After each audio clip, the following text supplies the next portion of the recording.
Më shërbyesja dhe njëherë është më e lira prej ideologjisë. Me pak fjalë, ky është këndvështrimi i Max Velos për gjendjen e grafikës së realizmit socialist. Autori ka ndërtuar një album që koleksionon rreth 1000 vepra në vizatim, gravur, plakat. Duke lënë më vete frymën e politike edhe të diktaturës, të gjithë habitin për aftësi teknike artistike të këtyre autorëve. Dhe kjo është e dukshme, sepse kur i shef një nga një, kur i shef edhe me një mlef edhe me atë që kemi vojtur ne, ndofta mundohesh ti zhvetësosh, por në qoftë se heq këtë pjesën e ligë të diktaturës, që është imponuar artistëve, shef që artistët janë munduar të punojnë artistikisht, të bëjnë vepra arti, të bëjnë më të mirën. Për shembull, gravurat janë vërtet për tu vlerësuar shumë, sepse ti shef në formatet vogla janë gjithë ata personazhe të glendësh në linoleum.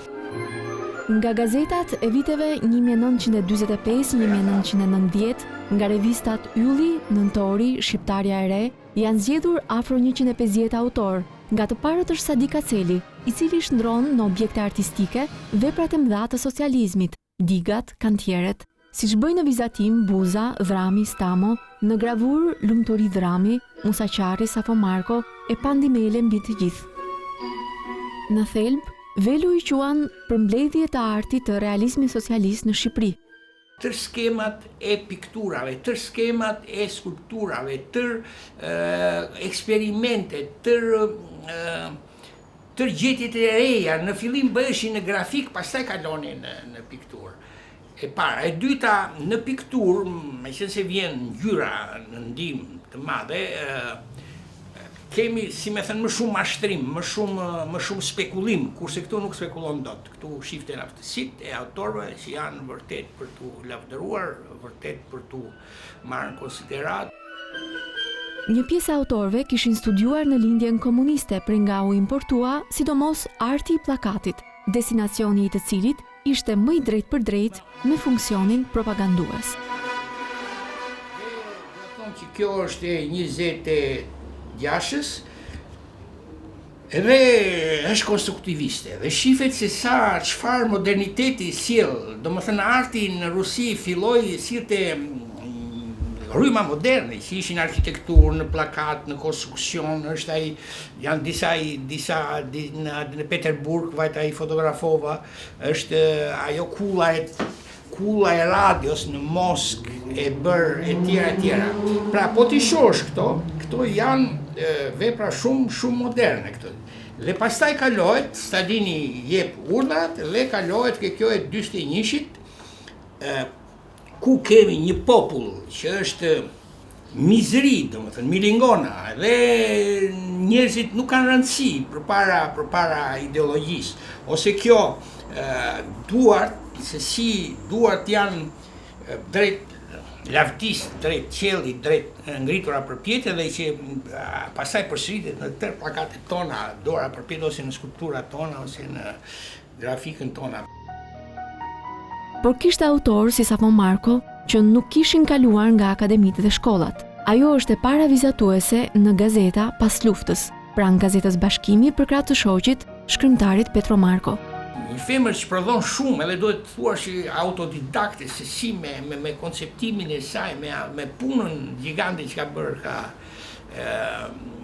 Pra, duhet të ndajmë edhe gjërat, edhe veprimet personale të ndonjë njeriu i detyruar ose jo, po nga arti, e kupton edhe kur i shef këto pastaj në këtë sy, dhe sidomos kur i ke të gjitha, sigurisht që do mbash një qëndrim që duhet mbajtur, kritik artistik.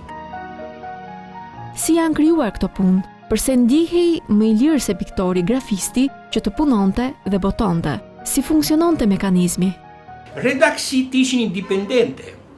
dhe ti shkonje dhe në qoftë se ai ta merrte dhe botonje shkonje në fund muaj dhe merr një 600 lekë ose 1000 lekë ose 2000 lekë, edhe kjo i nxiste grafistët që punonin e çonin edhe e kuptoni ishin pak më të lirë. Pastaj ishin për tuajt, Albani Novelle, kështu ishte frëngjisht, anglisht, arabisht, kinesë, rusisht edhe ata donin që edhe të dukeshin që kishin, atje janë botuar realizatimet e mia me atë grupin e Vallëve. Pra, kjo e lehtësonte problemin, e kupton kishte direkt një njeri i cili thonte po, dakord, e merrte votonte. Nuk kishte komisione të tëra që duhet prishin një vit e të shkonte komisione nga Komiteti Qendror edhe shifnje kënaqjes edhe ti që dilte në gazetë edhe merrje ato pak shpërblimin.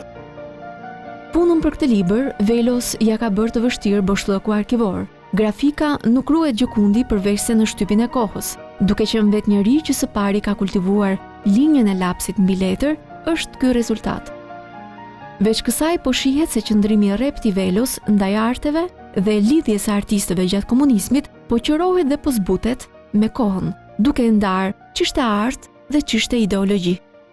Unë e kam thënë dhe vazhdoj të them, atë që bëri lidhja me artistët nuk e ka bërë asnjë bashkim artistësh në botë. Ato kontrolle, ajo dhunë, ato urdhra, ato mënyra se si vepronte, si polici, e kupton, ishte e tmeshme. Megjithatë, këtu është problemi që megjithatë represion janë bërë gjëra, njerëzit kanë dashur të bëjnë, sepse e bukura nuk mund të eliminohet, nuk mund të zhduket, nuk mund të fshihet, edhe ata këtë kanë pas në shpirt që kanë bërë dhe punën e gjatë.